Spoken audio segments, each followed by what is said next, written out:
নমস্কার বন্ধুরা, রিমিস কিচেনের নতুন একটা পর্বতে তোমাদের সবাইকে স্বাগত জানাই।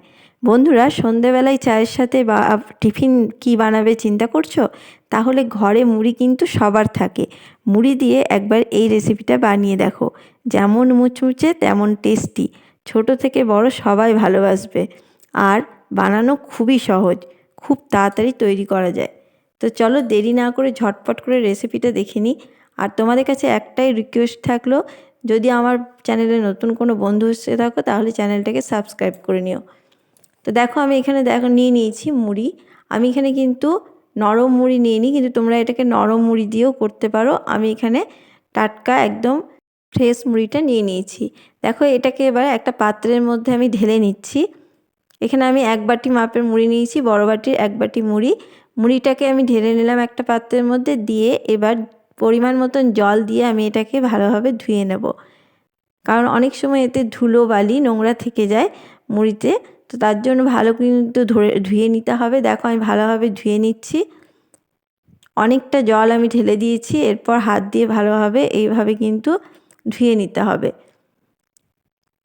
তো দেখো আমি এটাকে ভালোভাবে ভিজিয়ে নিয়েছি, দেখতেই পাচ্ছ।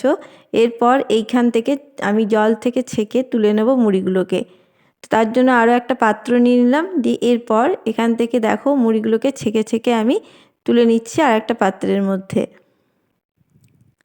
খুব বেশি চাপার দরকার নেই, হালকাভাবে ছেঁকে তুলে নিলেই কিন্তু হবে। দেখো এইভাবে কিন্তু তুলে নিতে হবে। সমস্ত মুড়িকে আমি এখান থেকে তুলে নিচ্ছি। আমি কিন্তু পরিমাণে অনেকটা জলই দিয়েছি, দেখতেই পাচ্ছ, যাতে ভালোভাবে কিন্তু মুড়িগুলো ধোয়া হয়ে যায়। আর খুব বেশি নরম করার প্রয়োজন নেই, জাস্ট এটাকে ভালোভাবে ধুয়ে নিয়ে তুলে নিলেই হবে, ভিজিয়ে রাখার প্রয়োজন নেই। তো দেখো এইভাবে চেপে চেপে আমি পুরো মুড়িগুলোকে তুলে নিলাম। সমস্ত মুড়ি আমি নিয়ে নিয়েছি। এর মধ্যে দেখো জলটা দেখতেই পাচ্ছ, এই জলটা নোংরা জলটা এটা আমি ফেলে দেবো। এরপর আমি এটা দিয়ে এটাকে আমি দেখো নিয়ে নিচ্ছি। তো চলো এটার মধ্যে আমি এবার কিছু উপকরণ মেশাবো।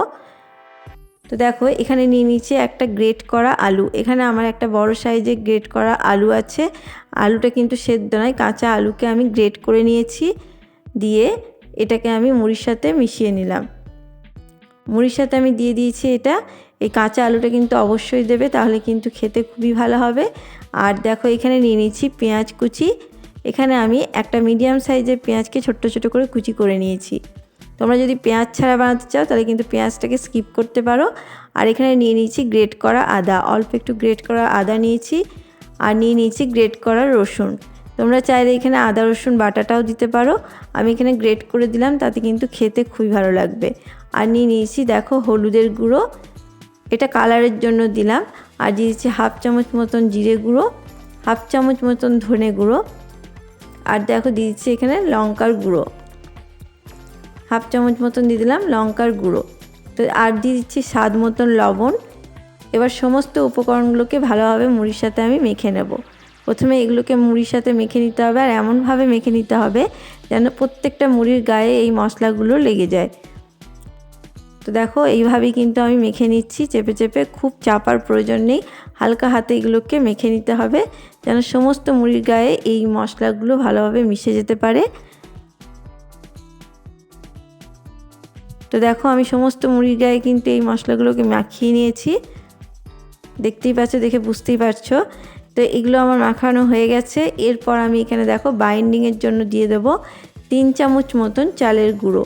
চালের গুঁড়োটা দিলে কিন্তু খুবই মুচমুচে তৈরি হবে, তার জন্যই দেওয়া। তোমরা চাইলে কিন্তু এখানে কর্নফ্লাওয়ারটাও ব্যবহার করতে পারো, কিন্তু আমি চালের গুঁড়োটাই দিলাম। চালের গুঁড়োটা দিলে কিন্তু খুব মুচমুচে তৈরি হবে।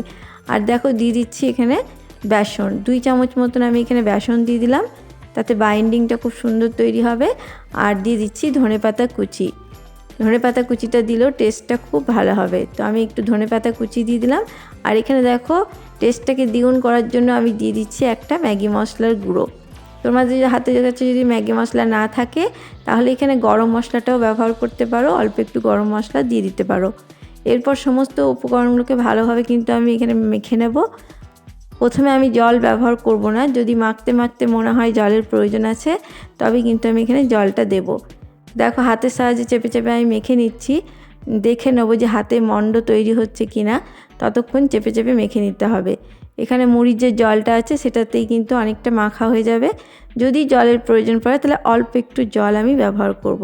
তো দেখো এটা কিন্তু মন্ড হচ্ছে না, তার জন্য আমি জাস্ট অল্প একটু জলের ছিটে দিয়ে দিলাম। খুব বেশি কিন্তু আমি দিইনি, জাস্ট ছিটে দিলাম জলের। এরপর আমি চেপে চেপে মেখে নেব।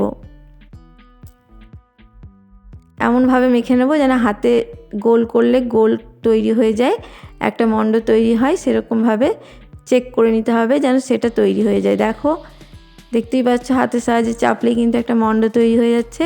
ঠিক এরকম পর্যায়ের মতন মেখে নিতে হবে। এরপর একটা পাত্র নিয়ে নিয়েছি। এরপর এখান থেকে নিয়ে হাতের সাহায্যে চেপে চেপে আমি চপের শেপ দিয়ে নেব। দেখো এইভাবে হাতের সাহায্যে চেপে চেপে আমি একটা গোল করে নিলাম প্রথমে, তারপর হাতের সাহায্যে এইভাবে চ্যাপটা করে নেব। চ্যাপটা করে চারিপাশ একটু সমানভাবে করে নেব, দিয়ে চপের শেপ দিয়ে নেব। তো দেখো একটা আমার রেডি হয়ে গেছে, দেখতেই পাচ্ছ কতটা বানানো সহজ। এইভাবে কিন্তু তৈরি করে নেব। আরও একটা তোমাদেরকে আমি দেখিয়ে দিচ্ছি। এইভাবে হাতের সাহায্যে চেপে চেপে প্রথমে গোল করে নেব, গোল করে নিয়ে হাতের সাহায্যে দুই হাতে করে চ্যাপটা করে নেব। এইভাবে কিন্তু তৈরি করে নিতে হবে। সমস্ত আমি চপের মতন শেপ দিয়ে নিচ্ছি। তোমরা চাইলে অন্য শেপও দিয়ে নিতে পারো, কিন্তু এটা করলে খুবই ভালো লাগবে। আর দেখো এটাও আমার রেডি হয়ে গেছে। এইভাবে সমস্ত আমি তৈরি করে নেব। দেখো আরও একবার দেখিয়ে দিচ্ছি তোমাদেরকে। এইভাবে হাতের সাহায্যে নিয়ে চেপে চেপে গোল করে চ্যাপটা করে নেবে, তাহলে কিন্তু একটা চপের শেপ দেওয়া হয়ে যাবে। তো মুড়ির এই চপ বা কাটলেটগুলো একবার তৈরি করে দেখো বন্ধুরা, খুবই ভালো লাগে। গরম চায়ের পাশে বলো বা বাচ্চাদেরকে টিফিনে বলো, বা বড়রাও কিন্তু খেতে খুবই ভালোবাসবে। তো দেখো এটাও তৈরি করে নিয়েছি। এইভাবে কিন্তু সমস্তটা তৈরি করে তোমাদেরকে আমি দেখিয়ে দিচ্ছি। তো দেখো সমস্ত আমি তৈরি করে নিয়েছি, রেডি করে নিয়েছি এগুলোকে। সমস্ত আমার রেডি হয়ে গেছে। এরপর এগুলোকে ভেজে নেব। তার জন্য আমি এদিকে কড়াইয়ের মধ্যে তেল চাপিয়ে দিয়েছিলাম, তেলটা আমার গরম হয়ে গেছে। এরপর আমি একে একে দিয়ে দেবো। তেলটা কিন্তু প্রথমেই খুব গরম করে নেবে না, হালকা গরম অবস্থাতে কিন্তু এটা দিয়ে দিতে হবে। আর গ্যাসের আঁচকে মিডিয়ামে রাখতে হবে, দিয়ে সমস্তগুলোকে দিয়ে দিতে হবে। যদি হাই আঁচে দিয়ে দাও তাহলে কিন্তু ওপরটা কালার ধরে যাবে, কিন্তু ভেতরটা কাঁচা রয়ে যাবে। তো সেই জন্য এটাকে দেখে নেবে যেন গ্যাসের আঁচ খুব হাই আঁচে না থাকে, লো টু মিডিয়ামে রেখে এগুলোকে ভেজে নিতে হবে। তো দেখো একটা পাশ হয়ে গেছে, এরপর উল্টে দিচ্ছি। উল্টে পাল্টে আমি সমস্তগুলোকে ভেজে নেব। বন্ধুরা আমার চ্যানেলে কিন্তু এরকম অনেক স্ন্যাক্সের রেসিপি দেওয়া আছে, তোমরা চাইলে দেখে আসতে পারো। আশা করব তোমাদের খুব ভালো লাগবে। এটা যদি তোমরা নিরামিষভাবে বানাতে চাও তাহলে কিন্তু পেঁয়াজটাকে বাদ দিয়ে দিতে পারো, পেঁয়াজ ও রসুনটাকে, তাহলে কিন্তু তৈরি করা যাবে। আমি এখানে পেঁয়াজ রসুন দিয়ে বানিয়েছি। তো আর পেঁয়াজ আর রসুনটাকে তোমরা কিন্তু বেটেও ব্যবহার করতে পারো, কোনো অসুবিধা নেই। তো দেখো আমার কিন্তু এগুলো তৈরি হয়ে গেছে। এবার একে একে আমি সমস্তগুলোকে তুলে নিচ্ছি। দেখে বুঝতেই পারছো যে কতটা মুচমুচে হয়েছে, আর কালারটাও খুব সুন্দর এসছে, দেখতেই পাচ্ছ। বন্ধুরা একবার হলো বাড়িতে এগুলো বানিয়ে দেখো, চায়ের পাশে কিন্তু খুবই ভালো লাগবে। সন্ধেবেলায় কি তৈরি করব যদি কিছু মাথায় না আসে আর খুব জোর খিদে পায়, তাহলে কিন্তু এগুলো তোমরা বানিয়ে নিতেই পারো। পেট ভরাও হয়ে যাবে এবং সন্ধেবেলায় স্ন্যাক্স হিসেবে ব্যবহারও করতে পারবে।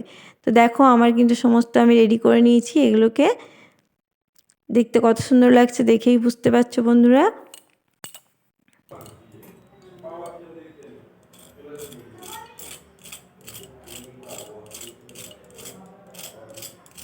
তো আওয়াজ শুনে বুঝতেই পারলে যে কতটা মুচমুচে তৈরি হয়েছে। তো তোমাদেরকে আমি একটা ভেঙেও দেখাচ্ছি। দেখো কতটা মুচমুচে হয়েছে, আর ভেতরটাও কিন্তু একদম খুব সুন্দরভাবে তৈরি হয়ে গেছে। সন্ধে হলেই কিছু মুখরোচক খেতে ইচ্ছে করলে কিন্তু এই রেসিপিটা তোমরা অনায়াসে বানিয়ে নিতে পারো। খুবই কম সময় লাগে এবং খুব তাড়াতাড়ি তৈরি হয়ে যায়, আর উপকরণও খুব কম লাগে। তো কেমন লাগলো আজকের আমার এই মুড়ির স্ন্যাক্স রেসিপিটা? যদি ভালো লাগে তাহলে লাইক দিয়ে দিও এবং বন্ধুদের সাথে প্রচুর শেয়ার করো। আর ভালো লাগলে অবশ্যই চ্যানেলটাকে সাবস্ক্রাইব করে দিয়ে আমার পাশে থেকো। আমার চ্যানেলে যদি কোনো নতুন বন্ধু এসে থাকো, চ্যানেলটাকে সাবস্ক্রাইব করে দিয়ে পাশে থাকা বেল আইকনটি অবশ্যই প্রেস করে দিও। আবার কোনো নতুন রেসিপি নিয়ে হাজির হব। ততক্ষণে তোমরা সবাই ভালো থেকো, সুস্থ থেকো। নতুন রেসিপির সাথে আবার দেখা হবে তোমাদের সাথে। ধন্যবাদ।